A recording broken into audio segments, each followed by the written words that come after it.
Vous écoutez Mister Radio.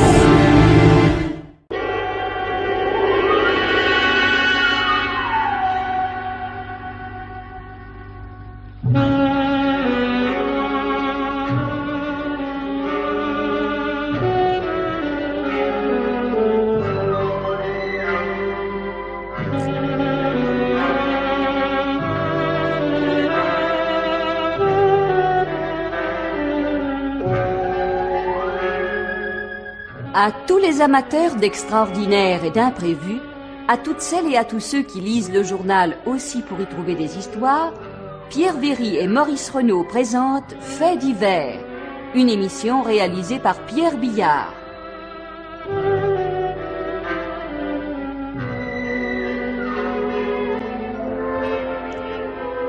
Vous pourrez entendre ce soir Le Monstre Vert, une histoire de Jean Marcillac, d'après la nouvelle de Louis Roubaud, et le petit courrier des amateurs de mystère et d'aventure avec Germaine Beaumont et Roger Régent.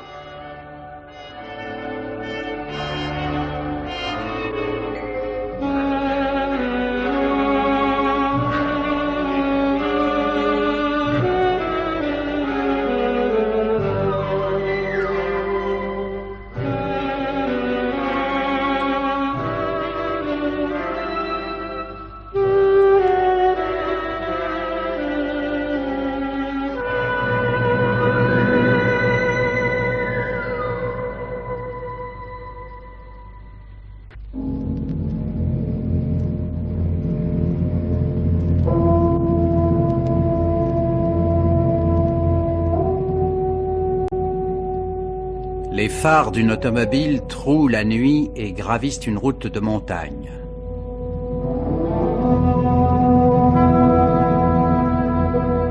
Dans cette voiture, 2 hommes et une femme. Au volant, c'est Michel, célibataire, riche, poète et ceinture noire de judo. À côté de lui sont assis Hélène, docteur en médecine, et son fiancé Bernard Provin, industriel. Tous 3 habitent Grenoble et se dirigent vers la Côte d'Azur où ils vont passer les fêtes de Noël.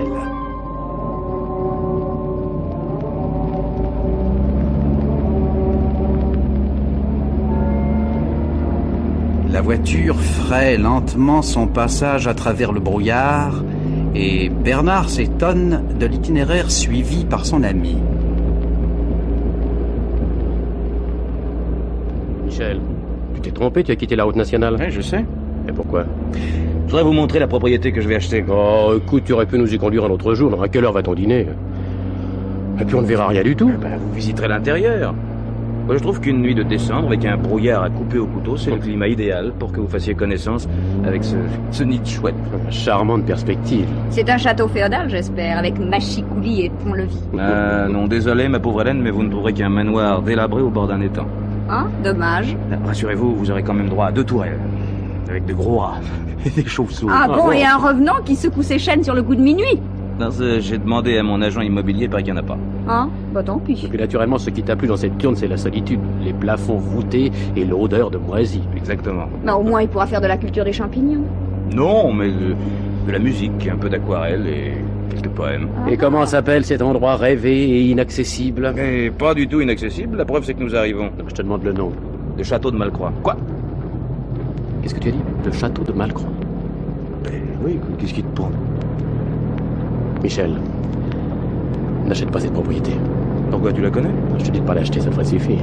Enfin, écoute, sois pas idiot, donne-moi une raison. Attention, il y a de l'eau! Oh, pardon. C'est l'étang, je le voyais pas. Eh ben, mon vieux, on l'a échappé belle. Heureusement Bernard que tu as de bons yeux. Ouais, admettons. Qu'est-ce que tu veux dire? On est arrivé, descendons.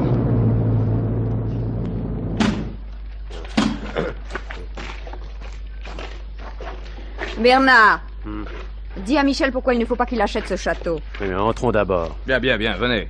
L'entrée est par ici. C'est encore habité? Oh, il n'y a plus qu'un vieux domestique un peu fou. Je voudrais qu'il s'en aille quand j'aurai pris possession du domaine, mais il n'a pas l'air de vouloir déloger. Il faut dire qu'il colle très bien avec l'ensemble. Ton sur ton? Oui, cheveux gris sur fond de poussière. Ah bah. Bernard, tu veux me prêter ton briquet, que j'essaie de trouver l'anneau de la sonnette? Inutile, je l'ai déjà en main. Oh, bah dis donc, tu as des yeux de chat. Pas du tout, donc. Je sonne? Naturellement.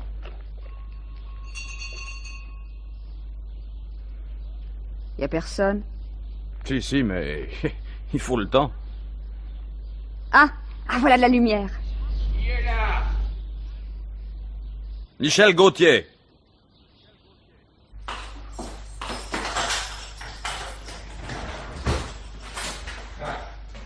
Bonsoir. Je voudrais faire quitter le château à mes amis. Mais monsieur, il est bien tard. Oh, vous n'avez que ça à faire. Entrez, Hélène. Mais quoi, Bernard? Qu'est-ce que tu regardes? Je regarde si Léonard n'a pas trop vieilli. Bonsoir. Vous ne me reconnaissez pas? Oh, monsieur. Comment va, monsieur? Mieux, Léonard, beaucoup mieux qu'autrefois. Comment, vous vous connaissez? Oui, nous avons vécu ensemble des heures assez curieuses, n'est-ce pas, Léonard? Oui, monsieur. En quelles circonstances? Nous pourrions peut-être rentrer dans le salon, nous serions mieux pour causer. Première porte à droite. Comment tu es déjà venu ici? Oui. Entre, mon petit. Et surtout, ne manque pas d'admirer les 6 portraits des seigneurs de Malcroix. Ils sont magnifiques. Tiens, entre.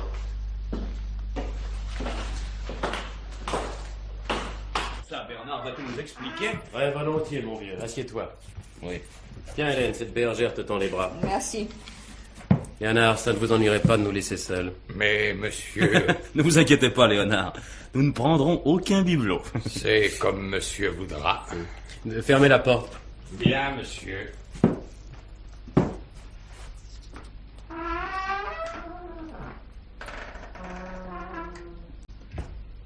Eh ben, il a une sale tête. Oui, c'est un assez curieux personnage. Si vous saviez ce que ça me fait drôle de me retrouver ici. Rien n'a changé.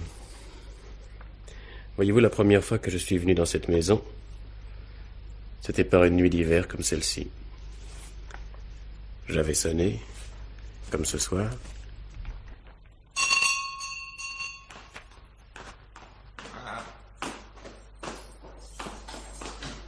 Qui est là? Ouvrez, nous avons ici. Mais enfin, messieurs. Bonsoir, je voudrais parler au maître de maison. Mais il n'est pas là. Entrez, vous autres. Mais enfin, messieurs, je vous interdis.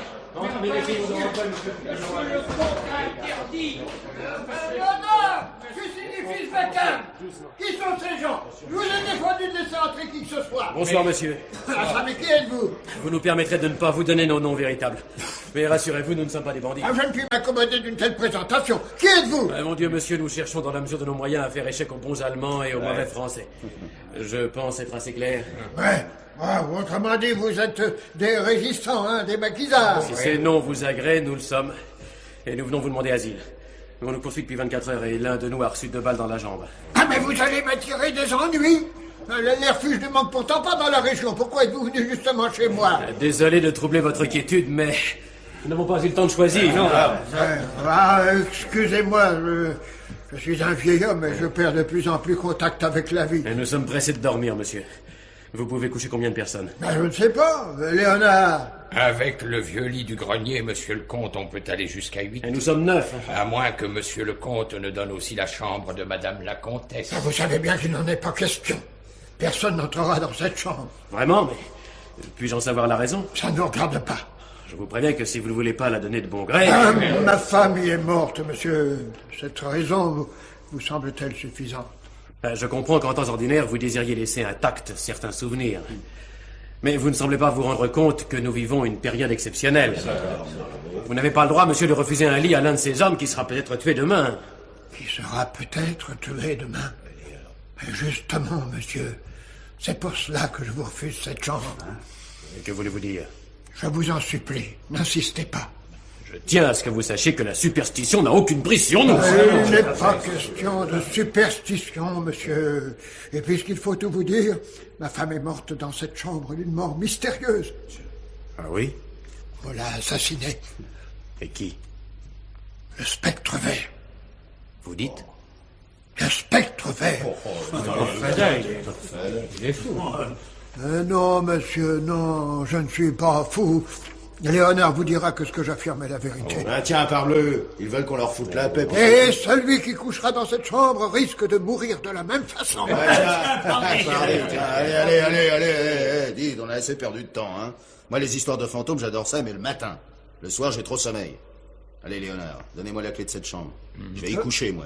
Oh, soyez tranquille, monsieur le comte. Je n'ai pas l'habitude de cirer mes godasses sur le bord des rideaux, moi. Quant aux souvenirs de famille, pour moi, c'est sacré. Léonard, je vous défends de donner cette clé. Eh bien, on enfoncera la porte. Allez, les gars. En fait, on n'eut pas à l'enfoncer car, à son corps défendant, Léonard dut donner la clé de cette chambre qui se trouvait au premier étage. Elle sentait abominablement le renfermer. On voulut ouvrir la fenêtre et les volets. Impossible. Les gonds étaient littéralement soudés par la rouille. En se tordant de rire, notre camarade Gerbeau se coucha, après avoir bouclé sa porte, pour éviter d'être dérangé par le spectre vert. Mais le lendemain matin, on s'étonna de ne pas le voir descendre. On frappa à sa porte. Gerbeau! Eh ben quoi, Gerbeau, il est 8 heures! Oh, qu'est-ce qu'il en est grave! Allez, on sort du pied. Hein?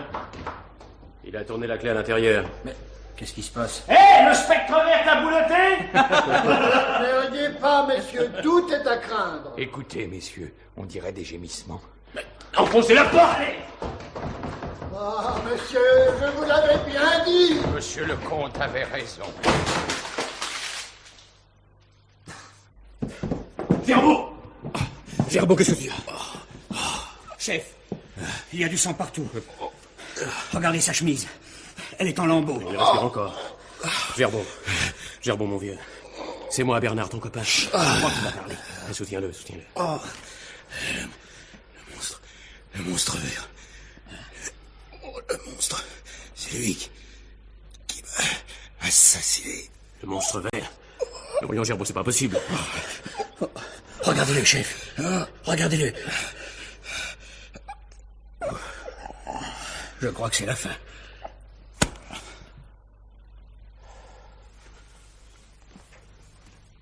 Il est mort. Voilà, messieurs, je vous l'avais prédit. Mais voyons, c'est insensé. Il faut prévenir la police tout de suite. Vous auriez tort. Vous vivez ici dans la clandestinité, n'oubliez pas, vous n'avez aucun intérêt à attirer sur vous l'attention de qui que ce soit. Je crains que vous ne parliez pour vous-même. Si je comprends bien, vous ne tenez pas à ce que les autorités viennent voir de près ce qui se passe chez vous. Que voulez-vous dire? Je vous rends responsable de l'assassinat de cet homme. Vous vous égarez. Un chef, monsieur, garde son sang-froid. Dès notre arrivée, vous avez affiché une hostilité qui maintenant justifie tous les soupçons. Mais croyez-vous que Léonard ou moi-même nous soyons déguisés en spectre pour assassiner cet homme? Taillé en athlète comme il l'était, il aurait eu facilement raison de nous. Et la surprise?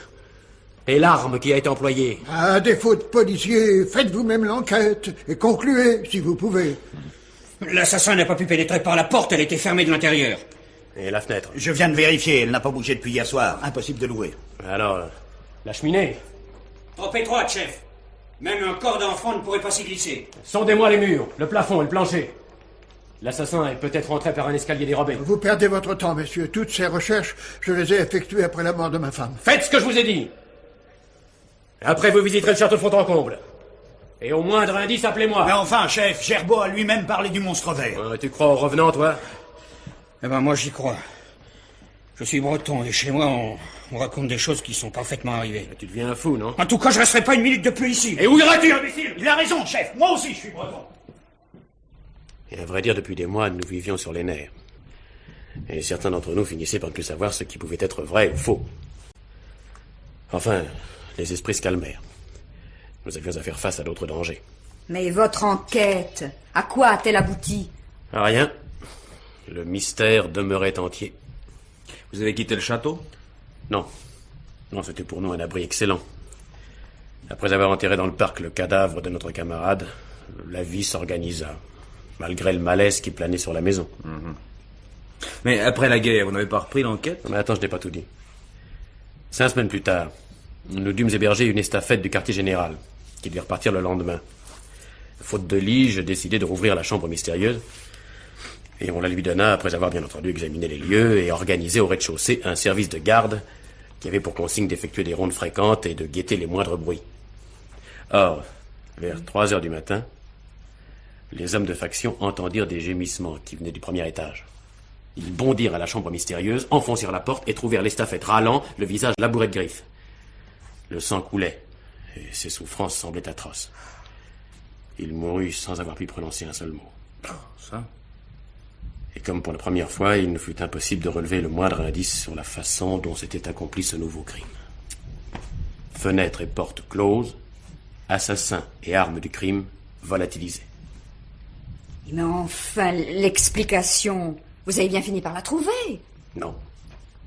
Quoi? Après la guerre, pendant que j'étais aux États-Unis, il y a eu, paraît-il, un semblant d'enquête, qui n'a rien donné. Alors l'affaire a été classée. Et depuis, le comte de Malcroix est mort. Me sera-t-il permis d'ajouter un mot à ce que vient de raconter monsieur? Quoi? Elle est là. Vous écoutiez? Je voudrais dire que ce qui a abrégé les jours de monsieur le comte, c'est le souci qui le rongeait depuis le décès de madame la comtesse et la mort des 2 maquisards. D'autant plus qu'après les 2 derniers crimes, il a été soupçonné injustement. Et nous vous avons soupçonné aussi, Léonard, vous le savez très bien. Et aujourd'hui encore, rien ne me prouve que vous n'étiez pas dans le coup. Si cette idée plaît à monsieur... Mais qu'est-ce qui me prouve que tous les deux vous n'avez pas voulu vous débarrasser de nous par la terreur? La comtesse assassinée dans cette chambre, ce n'était peut-être qu'un mensonge inventé par votre maître, qui était pour le moins bizarre, reconnaissez-le. Monsieur le comte était un homme remarquable. Probablement fou allié. Monsieur regrettera ses paroles. Enfin, les victimes elles-mêmes ont parlé d'un spectre vert. Gerbeau, oui. Mais pas l'estafette. Il est mort sans avoir prononcé une parole. S'il l'avait pu, il aurait certainement mentionné le monstre vert, tout comme madame la comtesse quand elle a expiré. Allons donc! Mais enfin, Léonard, dites-moi... Après la mort de la comtesse, il a dû y avoir une enquête de police. Non, mademoiselle. Monsieur le comte était l'ami intime de quelqu'un haut placé. Il lui a demandé qu'aucun scandale ne soit fait autour du blason des Malcroix. Et le permis d'inhumer a été donné, tout simplement. Oui, mademoiselle. Mais avouez qu'il y a de quoi se tordre. Et depuis ces événements, quelqu'un a-t-il couché dans cette chambre? Monsieur pense bien que non. Cette propriété, décidément, me plaît de plus en plus. Mais tout de même, il me semble raisonnable de ne l'acheter qu'après en avoir eu le cœur net. C'est-à-dire? Je voudrais tenter l'expérience moi-même. Mais quelle expérience? Je vais passer la nuit enfermé dans cette fameuse chambre. Quoi? Alors, toi, tu es encore plus cinglé que tous les autres réunis. Moi, je ne crois que ce que je vois. Oui, mais ma parole ne te suffit pas. Et puisque toi-même, tu nies l'existence d'un spectre, tu n'as rien à craindre. Non mais attention, je ne nie pas l'existence d'un assassin. Eh ben alors c'est l'occasion de mettre la main dessus. Crois-moi, Michel, il y a des aventures qu'il vaut mieux ne pas courir. Filons au plus vite et jure-moi de ne plus jamais remettre les pieds dans ce coupe-gorge. Oh, pour une fois que je peux vivre quelque chose qui sort du banal, tu voudrais me priver de ce plaisir? C'est pas une raison parce que tu t'embêtes dans l'existence pour jouer avec la mort. En tout cas, je t'aurais prévenu. Avoue que la perspective de lutter contre un spectre, c'est assez excitant. La littérature, la poésie n'ont rien à faire ici. Même parole, on dirait un gosse. Mais les poètes sont des enfants, Bernard. Si ça l'amuse... Oui, oh, je sais que ce n'est pas toi qui essaieras de l'en dissuader. Ah ben ça, je suis curieuse de nature. Et avant tout, tu es médecin, et ton rôle est d'empêcher les autres de mourir. Avant tout, je respecte le libre arbitre. Chut, mes enfants. S'il arrive quelque chose à Michel, je le soignerai. C'est à se taper la tête contre les murs. Monsieur Gauthier devrait renoncer à son projet. Ah, parbleu. Vous aimeriez bien que je n'achète pas le château, hein? Vous menez ici une petite vie de rentier, mon Dieu. Plus longtemps ça durera. Que monsieur fasse son expérience, et s'il lui arrive malheur, Dieu et son âme. Mais enfin, Léonard, vous-même, quelle explication donnez-vous à ce mystère? Puisque c'est un mystère, mademoiselle. Nous ne sommes plus au Moyen-Âge. Il y a une explication. Demain matin, nous la connaîtrons. Léonard, pouvez-vous nous faire à dîner? À dîner? Oui. Quoi, vous avez bien des œufs, du lait, du jambon, du café. Hélène, mon petit, partons d'ici et laissons-le à ses folies, veux-tu? Mais Bernard, nous sommes venus dans la voiture de Michel. Et puisqu'il veut absolument avoir la clé de l'énigme, il me semble utile de rester avec lui. Ne serait-ce que pour lui porter secours, n'est-ce pas? Exactement. Merci, Hélène. Oh, ben allons, vieux, ne fais pas cette tête-là, quoi. Je te parie, moi, qu'il ne se passera rien du tout. Et puis, si tu veux, je t'autorise à monter la garde toute la nuit à ma porte. Soit. Ah, c'est égal, à mon âge, je ne me croyais pas capable de céder à des caprices de gosse. Mais c'est ça, l'amitié, mon vieux. Tenez, Léonard, voilà de l'argent. Préparez à dîner. Puisque monsieur y tient, je m'efforcerai de le traiter de mon mieux.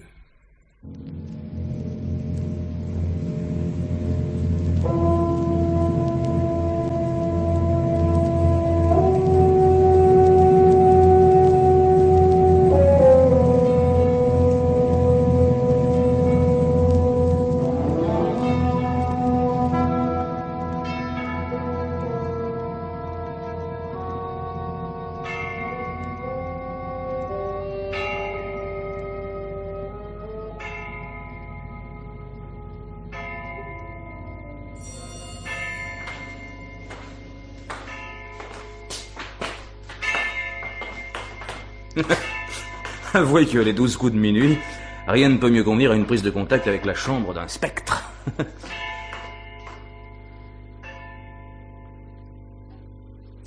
Ouvre cette porte, Léonard. L'électricité fonctionne, j'espère. Oh oui, monsieur. Oh, mais voilà une chambre superbe. Qu'est-ce que tu fais, Bernard? Je vais essayer d'ouvrir la fenêtre pour voir. Oh, monsieur ne pourra pas. Oui, en effet. De ce côté-ci, impossible d'entrer ni de sortir. Mais dites-moi, Léonard, la cheminée, elle est bouchée? Oui, mademoiselle, Ah bon? peu de temps avant sa mort, monsieur le comte l'a fait cimenter. Alors ce n'est pas par là non plus que l'assassin pourra pénétrer. Mais comme nous allons demeurer en faction devant la porte, j'ai tout lieu de croire que cette fois-ci tout se passera bien. Mais pour plus de sûreté, je regarde sous le lit et dans les armoires. Aucun placard. Ah, derrière les tentures. Ah, je ne vois rien d'anormal. Les murs sonnent le plein. Et il n'y a aucune moulure pouvant dissimuler un trucage quelconque. Eh bien, mes amis, il ne vous reste plus qu'à me souhaiter une bonne nuit. Ouais, tu vas pas dormir. Oh, hélas, pas question. Le café que nous avons bu après le dîner était excellent et très fort. Tu vois, j'ai monté moi-même la cafetière avec une tasse. Et vous le boirez froid? C'est comme ça que je le préfère. Et sans sucre. Bravo. Ah, il serait peut-être poli que j'enlève mes chaussures avant de m'étendre. Non, ne te déshabille pas. Mais bien sûr que non. Voilà, maintenant, laissez-moi seul. Et avant de sortir, n'oubliez pas d'éteindre. Bon. Et surtout, ne venez que lorsque je vous appellerai. N'intervenez pas avant, quoi que vous entendiez. Permets. En cas d'attaque, tu ne sais pas plus que nous les moyens employés par l'agresseur. Il serait imprudent d'attendre jusqu'au dernier moment. Mais si, je veux connaître jusqu'au bout la façon dont les drames précédents se sont déroulés. Mais ne vous inquiétez pas, j'ai mon revolver et je ne pousserai pas la curiosité jusqu'à mettre ma vie en danger. D'ailleurs, la porte n'étant pas fermée à clé, sitôt que j'appelle, vous venez. D'accord. Bon. Alors, Michel, on vous laisse. À demain matin, mes enfants. Bon, à Il n'y a demain. pas de verrou intérieur? Parfait. Je mets la clé de la porte dans ma poche, comme ça je suis sûr de pouvoir entrer quand je voudrais. Seulement si j'appelle au secours. Tu m'as promis, Bernard, pas avant. Mais Michel, je n'ai qu'une parole. Bon. Allez, maintenant disparaissez. À demain.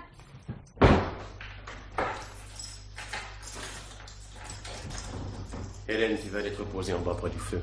Ouh, bah ça, jamais de la vie, je reste avec toi. Non, je veux que tu dormes. Écoute, puisqu'il y a un canapé ici dans ce couloir, je vais m'étendre. J'ai monté une couverture. Je serai parfaitement bien. Nous nous relèverons toutes les 2 heures. Non, mais reste si tu veux, mais je te prie de dormir tranquillement jusqu'à demain matin. Je veillerai avec Léonard. Monsieur m'excusera, mais je suis vieux et je ne tiens pas à sacrifier mon sommeil aux fantaisies de ces messieurs. Ce que vous me dites là, Léonard, ne plaide guère en votre faveur. Plaît-il? En cas d'attaque, j'aurais été heureux de vous avoir auprès de moi. Pour que monsieur soit certain de mon innocence. Mais oui. Je regrette, monsieur, mais je suis très fatigué. Et monsieur devrait ne pas oublier ceci. Un homme n'est coupable qu'à condition qu'on puisse le prouver. Bonsoir, mademoiselle. Bonsoir, monsieur. Et en plus, j'ai l'impression qu'il se fout de nous. Maintenant, étends-toi, et s'il arrive quelque chose, je te réveillerai. Vous, je ne dormirai certainement pas. Moi aussi, j'ai pris du café. Quelle heure est-il? Minuit 20.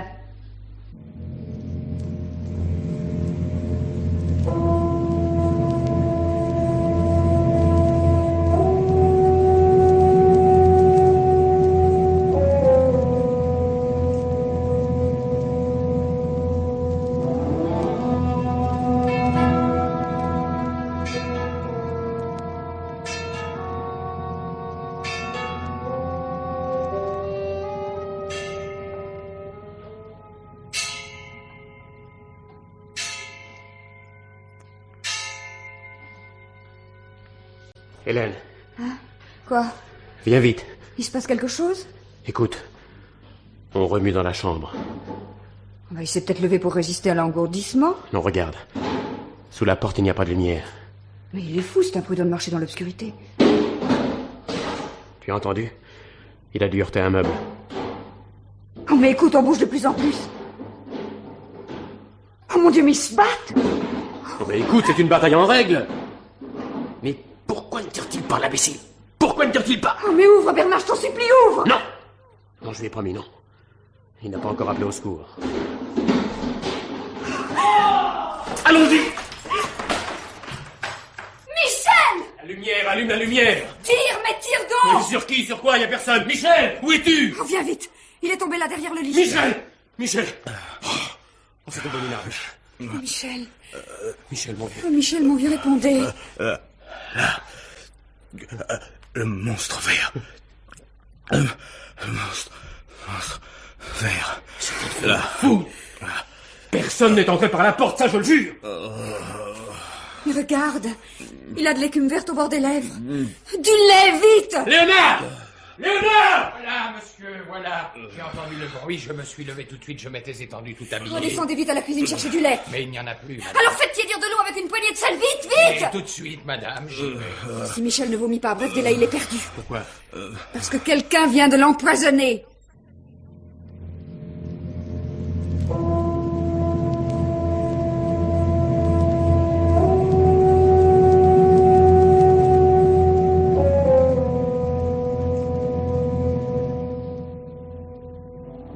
Quelle heure est-il, Léonard? 12h30, monsieur. J'espère que les médicaments que je suis allé chercher ce matin lui feront du bien. Heureusement que mademoiselle la doctoresse était là et qu'elle a pu faire une ordonnance. Oui. L'important, c'est qu'il ait vomi tout de suite. Il était temps. Et puis maintenant, dans le lit de monsieur, il est bien couché. Je lui ai renouvelé sa bouillotte. Merci. Je vais aux nouvelles.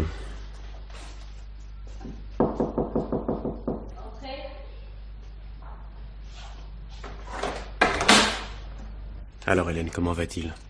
Il est sauvé. Ce n'est plus qu'une question de jours. Mais enfin, qu'est-ce qui a pu se passer? Ce n'est pas une intoxication alimentaire parce qu'au dîner, nous avons tous mangé la même chose. Bu le même vin et le même café. Ah oui. Et le café qu'il a bu dans la chambre, c'est lui-même qui l'a emporté. Il a pris la cafetière en même temps que sa propre tasse. Et en supposant que Léonard soit le criminel, ce n'est donc qu'au milieu de la nuit qu'il aurait pu empoisonner ce café. Allons donc, comment serait-il entré? Il y a une autre chose troublante. C'est le visage de Michel, labouré de griffes. Il a dû lutter terriblement. Et déchirer lui aussi le corps de son ennemi, car ses ongles étaient pleins de sang. Ce serait bien la preuve qu'il n'a pas eu affaire à un spectre. Ah. On a vu des ectoplasmes verser des gouttes de sang. Oh non, je t'en prie, Hélène, pas à moi. Les sciences psychiques ne sont peut-être pas uniquement de la fumisterie. Tiens, le voilà qui se réveille. Eh bien, mon vieux Michel. Où suis-je? Ici, avec tes amis. Elle n'aie pas peur, tout va bien. Le pouls est redevenu normal. Alors, comment te sens-tu? Bien. Qu'est-ce qui s'est passé? Ça, on aimerait le savoir. Attendez. Ah oui. Ah oui, ne vous fatiguez pas. Reposez-vous encore un peu. Non, ça va mieux. Je me sens même très bien, ça va. Oh, ça n'exagérons rien. Mais dites-moi, c'est épouvantable ce qui m'est arrivé. Je revois tout avec une précision. Vous allez faire remonter la fièvre. Non. J'étais resté dans le noir longtemps. J'ai lutté contre le sommeil. Au bout de 2 heures, je me suis mis à boire du café. Ça m'a fait du bien. Je me suis senti plus nerveux. Tout à coup, j'ai entendu craquer les meubles, mais j'avais pas peur. Une demi-heure plus tard, j'ai bu encore du café. C'est alors que les craquements se sont accentués, comme si quelqu'un marchait dans la chambre. Je me suis dressé, et j'ai cru distinguer au fond de la pièce, face à mon lit, une lueur. Une lueur comme si le jour se levait. Malgré moi, j'ai baissé les paupières, je ne sais pas pourquoi. Et quand j'ai rouvert les yeux, la clarté était devenue verdâtre. Beaucoup plus intense. Et peu à peu, elle prenait la forme d'un être humain. Le cœur battant, j'allais enfin prendre contact avec cette chose fantastique. Rester immobile. Combien de temps ça durait? Je ne sais plus, je ne me souviens pas. Soudain, la lueur se déplaça. Et je vis nettement glisser près de moi un être de cauchemar. au corps trapu et phosphorescent, surmonté d'une tête horrible. 2 yeux glauques, bordés de paupières sanguinolentes, pas de nez, et à la place des lèvres, une énorme ventouse. Le monstre vert semblait vouloir me fasciner. Pour y échapper, je bondis et mon poing s'abattit sur la face ignoble. Il ne rencontrait qu'une sorte de liquide glaireux. Un 2e coup de poing, pas plus d'effet. Et le monstre avançait toujours avec une bave verte coulant de la bouche. Alors, je lui décochai un formidable coup de pied au ventre qui ne trouva que du vide. Il se mit alors à m'envelopper littéralement de tout son corps. J'étais comme un oiseau dans de la glu, ne pouvant même plus détacher un bras pour me défendre. Et le monstre, sûr de mon impuissance, s'attaquait à mon visage et il me griffait furieusement. Enfin, sa tête s'approcha de la mienne pour y incruster son ignoble suçoir. L'épouvante me saisit et c'est à ce moment-là que j'ai crié. Et après, je ne sais pas, je ne me souviens plus de rien. Oh, reposez-vous, Michel. Essayez encore de dormir. Non. Derrière les rideaux, il y a du soleil, n'est-ce pas? Oui. Alors, ouvrez les rideaux. Voilà. Le soleil. C'est si bon, le soleil. Allez, viens, Bernard, laissons-le. Il lui faut du calme. Vous reviendrez vite. Et quand tu voudras.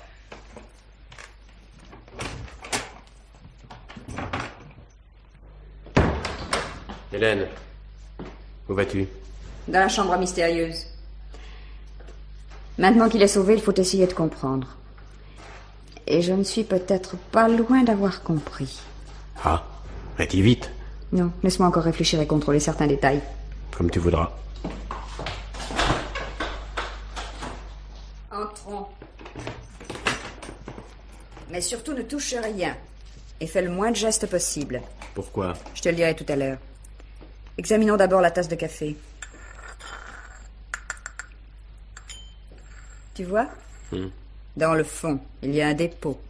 C'est du café desséché. Tu trouves la couleur naturelle, toi? Non. Elle a un ton vert de gris. Eh bien, voilà le poison qui a failli tuer Michel. Quoi?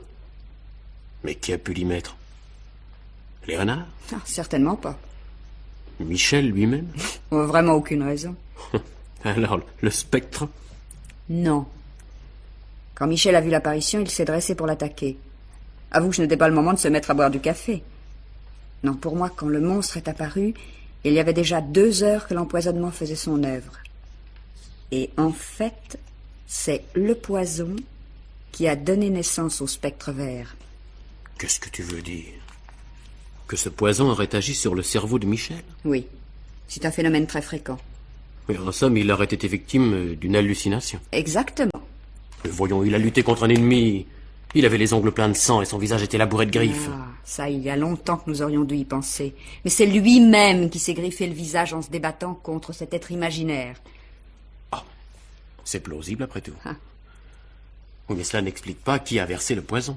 Tu permets? Qu'est-ce que tu fais? Promène mon doigt sur le bord de la tasse. Eh bien, c'est bien ce que je pensais. Voyons le lit. Et avec d'eau. Maintenant, tu veux savoir qui a versé le poison, je peux te le dire. Qui? Personne. Qu'est-ce que tu racontes? Je dis qu'il n'y a pas eu crime, mais accident. Accident? Oui. Ce matin, j'ai recueilli sur les lèvres de Michel une mousse verdâtre. Dans l'impossibilité d'analyser cette mousse, j'ai dû pour le moment me baser sur les seules apparences. Or, sa teinte fait penser à la présence de sulfate de cuivre. D'où peut venir ce sulfate de cuivre? Je frotte mon doigt sur le bord de la soucoupe, regarde. Je récolte une poudre extrêmement fine et verdâtre. Je passe plusieurs fois ma main sur le dessus du lit. Je palpe les rideaux de velours. Et la même poussière est incrustée partout. Tiens, veux-tu frotter toi-même la paume de ta main sur le mur? Oui, voilà. Tu vois? Oh. Maintenant, elle est pleine de vert de gris. Tiens, regarde cette chambre attentivement. Tout est verdâtre. Le papier collé au mur semble avoir déteint, mais jusque sur les meubles. Oui. Et ce serait ça la clé du mystère? Oui. J'ai lu qu'autrefois, pour teinter en vert les papiers destinés à la décoration murale, on employait une couleur à base d'arséniate de cuivre, qui est un produit si dangereux qu'un ouvrier passant 1 ou 2 heures dans une atmosphère saturée de ce poison risquait une intoxication extrêmement grave, sinon mortelle. Eh bien, ici, l'action nocive a été d'autant plus forte qu'il s'agit d'un papier collé il y a très longtemps, dans une chambre privée d'air et que personne n'entretient. Et je comprends tout maintenant.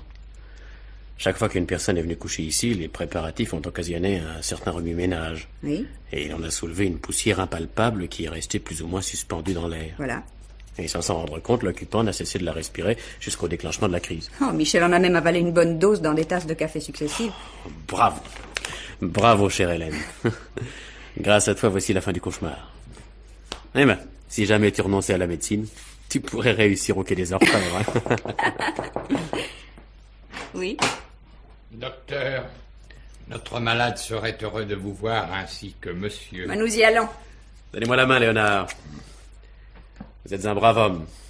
Et moi, je ne suis qu'un imbécile. Oh, voyons, monsieur. Et dites-vous bien, Léonard, que c'est un honneur que Dieu nous a fait de placer auprès de nous certaines femmes.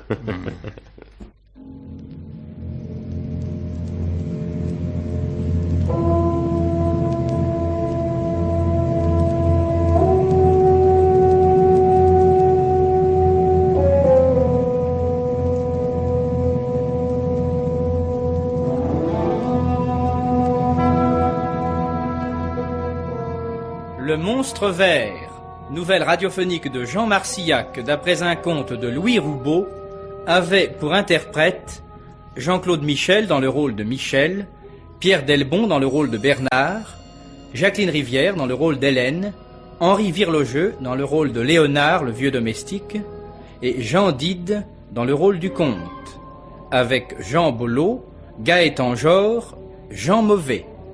Bruitage Gabriel de Rivage, prise de son Noël Barbet, opérateur Charles Marié.